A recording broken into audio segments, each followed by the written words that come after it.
আবু হুরায়রা রাদিয়াল্লাহু তাআলা আনহু বলেন, রাসূল সাল্লাল্লাহু আলাইহি সাল্লাম বলেছেন, ওয়ার রাজুলুল মুমিন ইয়াজুদু বিখুলুকি হাসানিহি দারাজাতাস সায়েম ও দারাজাতাল কায়েম। একজন মানুষ রাতে তাহাজ্জুদ পড়ে যত নেকি পায়, একজন মানুষ নম্র আচরণ দিয়ে তত নেকি পায়।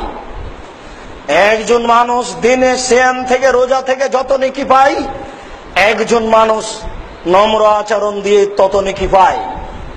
দিনে থাকলেন সিয়াম রোজা, রাতে পড়লেন তাহাজ্জুদ, দুটো মিলে যত নেকি, নম্র আচরণের নেকি তার চেয়ে অনেক অনেক অনেক বেশি। কি দিয়ে বুঝায় আপনাকে নম্র আচরণের কত নেকি?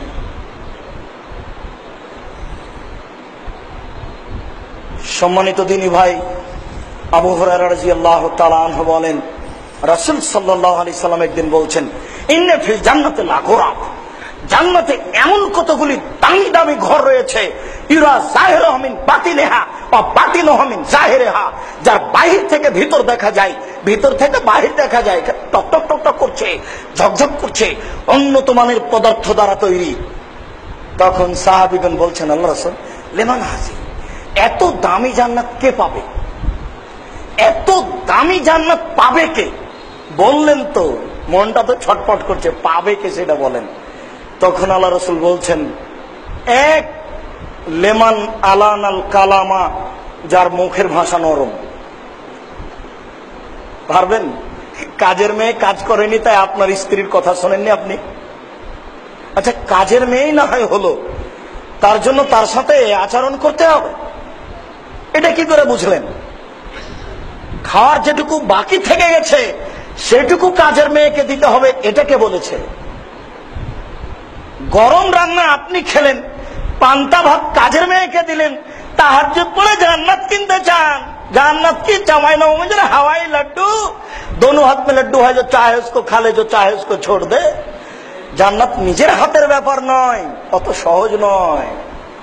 উমর ইবনে আবি সালমা বলছেন, কুনতু মা রাসূলিল্লাহ সাল্লাল্লাহু আলাইহি সাল্লাম, আমি রাসূলের বাড়িতে কাজের লোক হিসেবে ছিলাম। তাতি সৈয়াদি ফি সাফা, খেতে বসলে আমার হাতখান প্লেটের এখানে সেখানে যেত, রাসূলের সাথে বসে খেতাম, প্লেটের এখানে সেখানে যেত।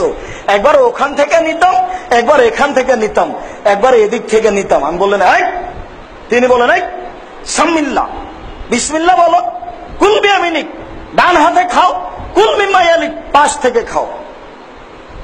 কাজের লোককে শিখিয়ে দিয়েছেন। প্রথম কথা, কাজের লোকের সাথে খাচ্ছেন। আপনি কি মুহাম্মদ সাল্লাল্লাহু আলাইহি সাল্লামের চেয়ে বড় মানুষ, না তার চেয়ে নিজেকে ধনী মনে করছেন? কোনটা?